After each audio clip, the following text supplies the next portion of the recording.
Thank you very much, Chairperson. Greetings to the Commander-in-Chief of the EFF, Julius Sello Malema, EFF officials, commissars, the leaders of the Progressive Caucus, and sympathizers of the revolutionary movement in Africa that turns 11 years old on the 27th of July.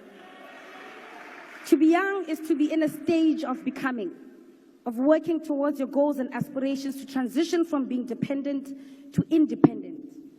However, the youth of this country are perpetual children, and some will never know independence until their old age.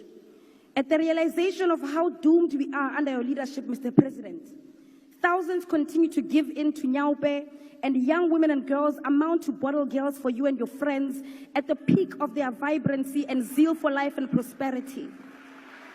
We live with our parents, and finding a 40-year-old man asking his mother for bread is more common than otherwise.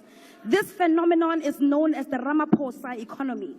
Joblessness, poverty, and constantly questioning if we are truly the young adults of today. In 2018, Mr. President, you launched a jobs summit and promised the youth of this country 275,000 jobs per year. You failed. In 2019, you promised 2 million jobs and an end to hunger, halving of crime, and empowering the school curriculum where a 10-year-old will be able to read for comprehension. You failed. In 2020, you unveiled a 100 billion rand fund to create jobs in the public sector for the youth. You failed. You launched the NSP against GBV and femicide, and 4 years later, on the eve of elections 2024, the murderer of Kirisaletse Elsin Donje was granted bail of 2,000 rands. You failed. In 2021, you spoke about building new cities, and the National Youth Development Agency would fund 1,000 young entrepreneurs in 100 days. You failed. In 2022, plagued by your own failures over the years, you promised the National Youth Service would create a modest 50,000 jobs in its first phase. You failed.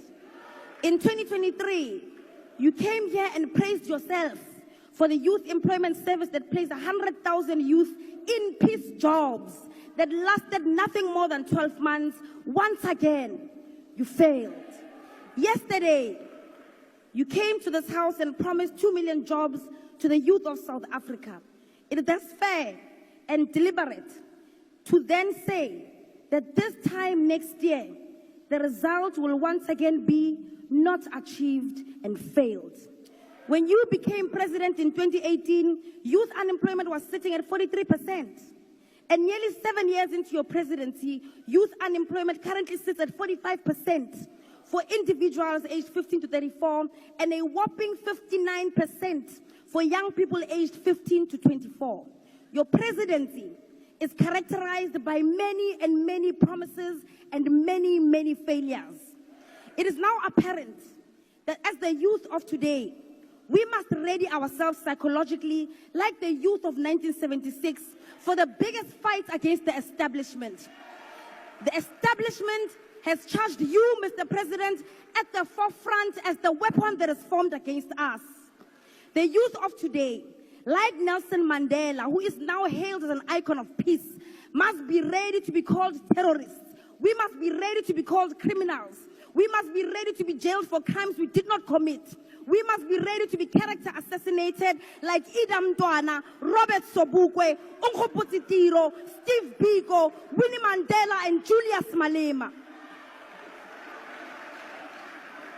But amongst ourselves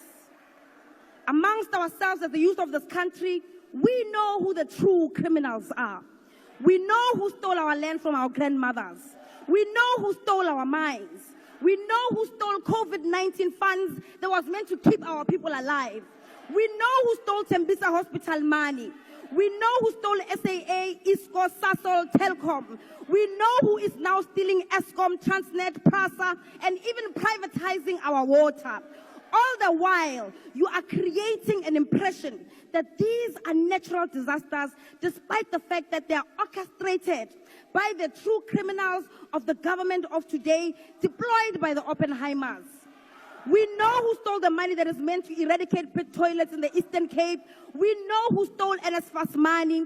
We know the mafias of the Steenhof heist. We know the thugs of the Skills Development Fund, and we definitely know who the #1 money launderer is.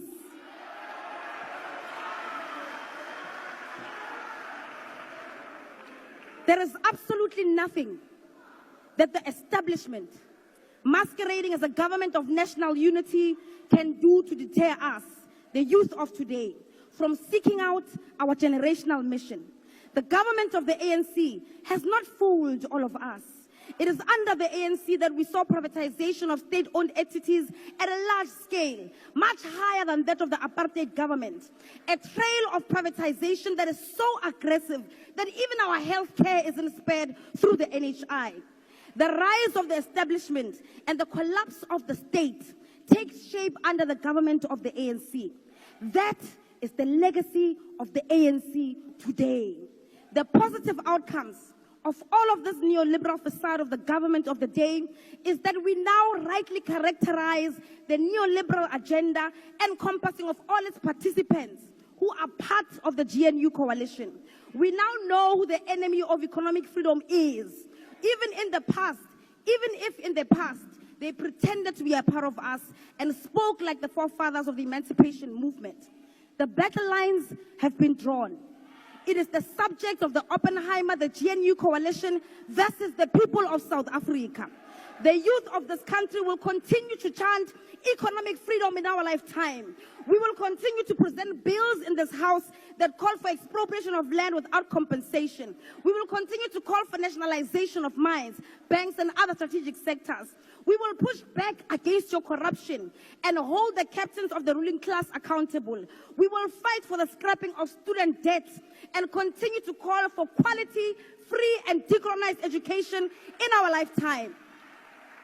We will continue to call for free healthcare, housing, water, and sanitation. We will continue to remind you that the young people in this country deserve real jobs. It's 6 months.